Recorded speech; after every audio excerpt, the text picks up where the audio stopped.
Nvidia stock has seen a nice amount of updates in the past few days, from discussion of capital expenditure or spending for AI chips. We've also seen AI investments, data center, memory updates, and the list goes on and on. Today, we're going to cover all those topics. So if you're either an Nvidia or AI or semiconductor investor, this is going to be a great episode for you. Before we go further, make sure to hit the thumbs up, make sure to hit the subscribe button, check out the pinned comment for special offer at Fool.com. And if you want to learn more about the semiconductor market and their earnings, make sure to check out my ebook with the coupon code and a free ebook as well, found in my pinned comment. So let's get started. I want to thank the Motley Fool for sponsoring this video, and check out Fool.com/Jose for the 10 best stocks to buy now. With that link, you get a promotional offer for the subscription service. Now, let's continue with today's episode. All right, so let's start off with stock price. Nvidia right now is sitting at $136. And this past few days, I've been in vacation, so my videos have been a little bit slower than usual,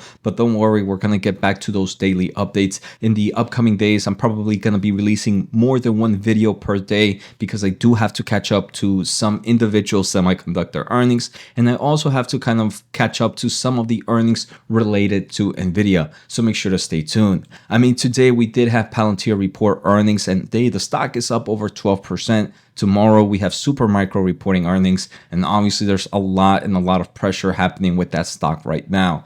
So the first kind of topic that I want to take a closer look at is there are reports that Morgan Stanley analyst Brian Nowak has highlighted that they now see 2025 CAPEX for hyperscalers reaching over $300 billion, up 25% from 2024 and nearly double 2023.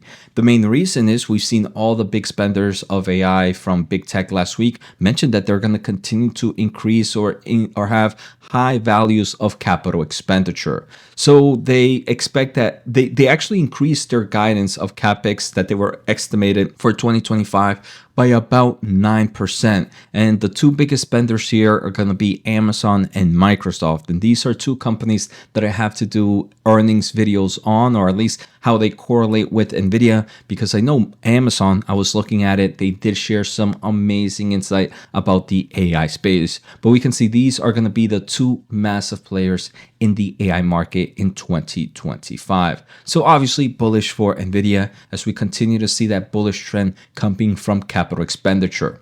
Now, another important update is in the past few days, we have seen that Nvidia is reportedly eyeing investment in Elon Musk XAI. Now, I don't believe it's that Nvidia loves Elon or anything within that matter. I think Nvidia obviously has made a lot of investments in the AI space. They recently invested in OpenAI.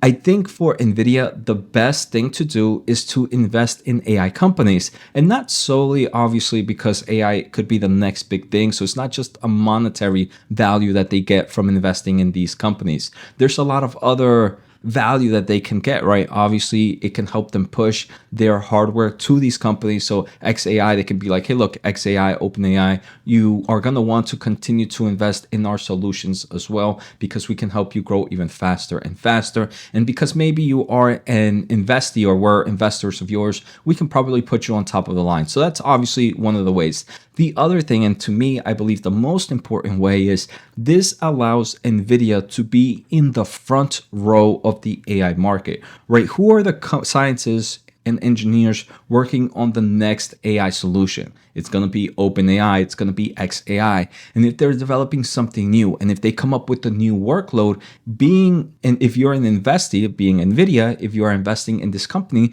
you're going to have that front view of, hey, look, the market, the workloads, the solutions needed for AI are going in this direction. The problems the AI market are this, and I'm seeing it in this front seat row as an investor. So when I'm developing my next GPU, my next data center AI chip, I already have all the data points from my front view of how I can make my chip even better and better and better, and contain that huge leadership over all the other AI players. So in my opinion, I think that's how Nvidia is more using this AI investments, is to be a front row spectator, to know how to improve their products from all these other engineers out there that are actually solving a lot of AI solutions. Now, talking about the AI market, Microsoft is reportedly expected to invest $10 billion in CoreWeave by the end of the decade. So, for those that are not familiar, CoreWeave is a company that provides AI infrastructure for the AI space. And it's crazy, right? Because they are competitors to Microsoft in forms of infrastructure solutions, but it kind of showcases how compute constrained the market is, that Microsoft is willing to pay other players out there to increase their AI capacity, because at the moment supply is still so low, right? So you're gonna have to work partnerships or work deals with other cloud suppliers to be able to get more infrastructure solutions for either your space or for your customer space. We can see CoreWeave would be among the first to deploy NVIDIA's HGX B200 and GB200 NVL72. CoreWeave is another company that NVIDIA has invested in. So again, we can see how NVIDIA is just kind of becoming this monster in this space. Now we're going to start looking at two things that I believe are the worst case for Nvidia. Not necessarily the worst case for Nvidia, but two things that can create a lot of volatility for Nvidia's stock price. And I've mentioned this in previous episodes a few months ago, right? I've done a video where I mentioned my biggest fears for Nvidia. And my biggest fears for Nvidia at the moment is not a slowdown in demand, is not competitors, but is actually the supply chain. And to me, the supply chain has become very dependent on a lot of players right now, right? So the supply chain, you have first, NVIDIA is developing GPUs at such a rapid pace, right? They're developing GPUs at an annual cadence. That takes a lot of pressure on their engineers, but also their partners. So any hiccups, like we kind of saw a little bit of hiccups in the Blackwell, can create a lot of negative pressure. Now, NVIDIA is reportedly asking SK Hynix to increase the speed of developing their HBM4 solutions, which is a type of memory that goes on AI chips, right? So now we can see that NVIDIA is not only adding pressure to their own AI engineering teams, but they're adding pressure to other semiconductor chip companies as well, like SK Hynix. And I don't think that's bad, right? I do believe NVIDIA is helping speed up the innovation rate in a lot of other companies, dealing with advanced packaging, dealing with memory, dealing with everything else. But any hiccup here is now possible by any player. If there's a hiccup by SK Hynix, it can definitely impact NVIDIA, even though it's not NVIDIA's fault. If there's a hiccup in TSMC, even though it might not be NVIDIA's fault, it could impact them. Now, these impacts, I believe, would be things that are short-term lived and would be fixed in the long term of things, but that short term, which could be a few weeks, a few months, can create a lot of negative selling pressure.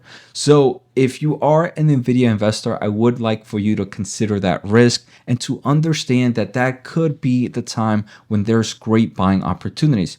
Obviously, everything can go dandy and we will never see any form of supply chain issues, but in my opinion, that's never the case. I've seen it in the engineering field. No matter how perfect you're going in design, no matter how perfect you go in planning, there's always something you miss. And with the annual cadence, in my opinion, is adding a lot of pressure. Now, another form of example of supply chain is there are reports that NVIDIA is starting to divert orders away from Supermicro as a potential delisting and Department of Justice investigation loom large on Supermicro. So obviously, NVIDIA has other players that they can send their chips to other OEMs like Dell Technologies, like HPE, and other AI super players out there. But any hiccup here, again, can create some form of negative sentiment towards NVIDIA. So this is why it's important to understand your stock. And if we see any pressures with maybe Dell, with maybe Supermicro or this, it's not necessarily a bad news for NVIDIA, but the market could perceive it as that. And like I mentioned, the other one is any hiccups in SK Hynix can definitely be some pain for NVIDIA in the short term of things, maybe a few months, maybe a quarter or two. But in the long term of things, I think Nvidia is still far ahead of the competition. So I just wanted to share those thoughts, as again, I don't ever want to seem like a perma bull. I believe there's a lot of risk in a lot of companies, and there's always risk. And for me, the supply chain and the rate of innovation is my biggest risk for Nvidia, and not necessarily because of Nvidia, but because it's now dependent on a lot of partners like HBM from Micron and SK Hynix, like Advanced Packaging from TSMC and some of the other players out there, and the list goes on and on. So those are my overall thoughts here on Nvidia. I hope you guys enjoyed today's episode, and I will be releasing a nice amount of updates in the upcoming days of everything that I've missed. But let me know what you want me to do. I want to do an episode of what Amazon said about Nvidia episode, and same with Microsoft.